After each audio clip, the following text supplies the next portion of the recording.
Hi friends, it's Charles Warger of First Baptist Church. I've established facts, historical facts, that Jesus Christ really existed, that he was crucified.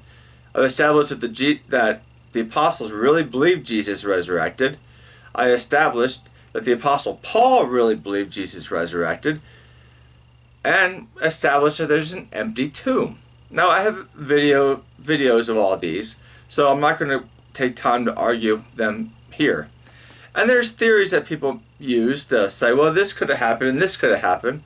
People use the myth theory. Well, I already showed in a previous video why the myth theory doesn't make any sense. There's the hallucination theory. That doesn't make any sense. There's another theory, and it doesn't make any sense either, but I haven't covered it.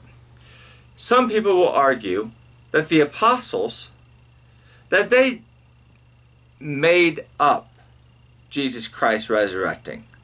They'll say that the apostles made up the Christian faith to give themselves more power, or for some other reason. And that's called the conspiracy theory, that the disciples of Jesus were all in a conspiracy to make up a new religion. Well, friends, that is crazy. That didn't happen, and I'm just gonna have you just really think about that. It doesn't make sense, but just to help you think about it, I'm going to read from two different passages in books to help you. This is the Case for the Resurrection of Christ by Habermas and Lacona. It's a very good book, and I want to read this. It's on page 94. They have Watergate involved a conspiracy to cover up, persuaded by the closest aides to the President of the United States, the most powerful men in America who were intensely loyal to their president.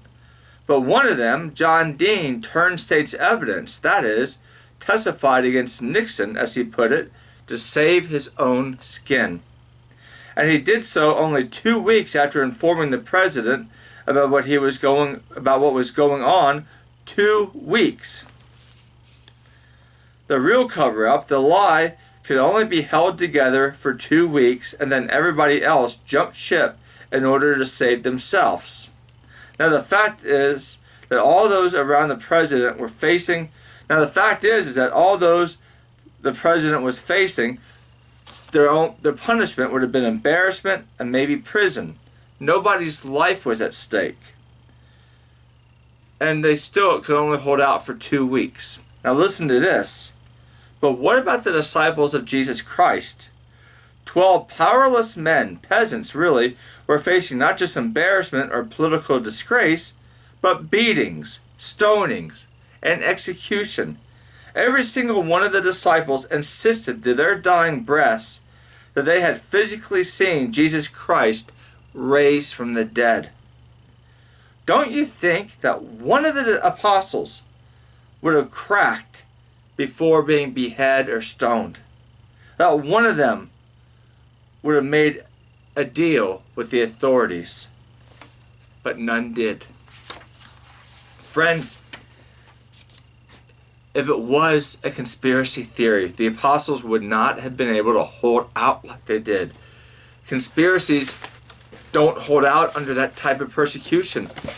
The people that said they were loyal to Nixon during Watergate, 2 weeks. And the author used that as an example. Now I want to use something from this book. It's called Handbook of the Christian Apologetics. Now this author starts with talking about Pascal. Pascal gives a simple psychologically sound proof for why this is unthinkable, the conspiracy theory. And he says, quote, the apostles were either deceived or deceivers. Either supposition is difficult, for it is not possible to imagine that a man has risen from the dead. While Jesus was with them, he could sustain them, but afterwards, if he did not appear to them, who did make them act? The hypothesis that the apostles were knaves is quite absurd. Follow it out to the end and imagine these 12 men meeting after Jesus' death and conspiring to say that he had risen from the dead. This means attacking all the powers that be. The human heart is singularly susceptible to fickleness, to change, to promise, to bribery. One of them had to only deny his story under this inducements, or still more because of the possible imprisonment, tortures, and deaths, and they would all have been lost. Now follow that line of logic to the end.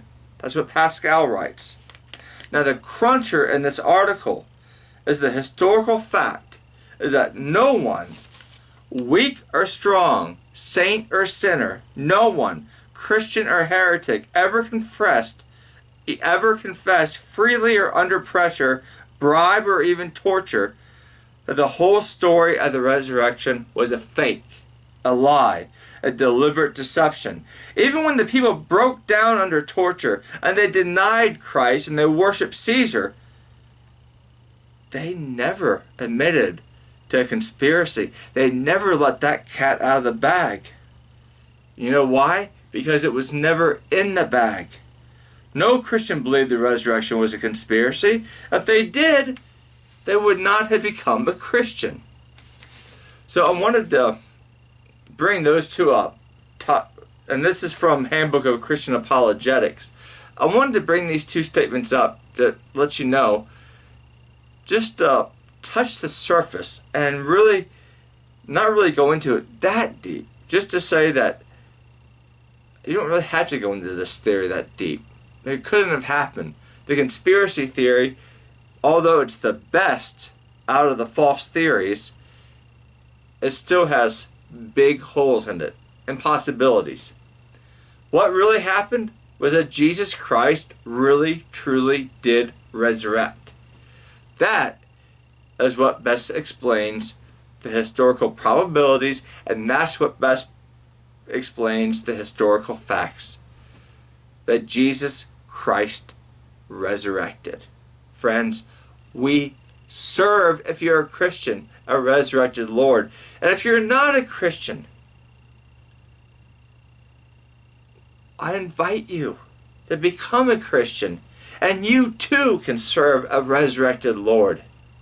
Thank you.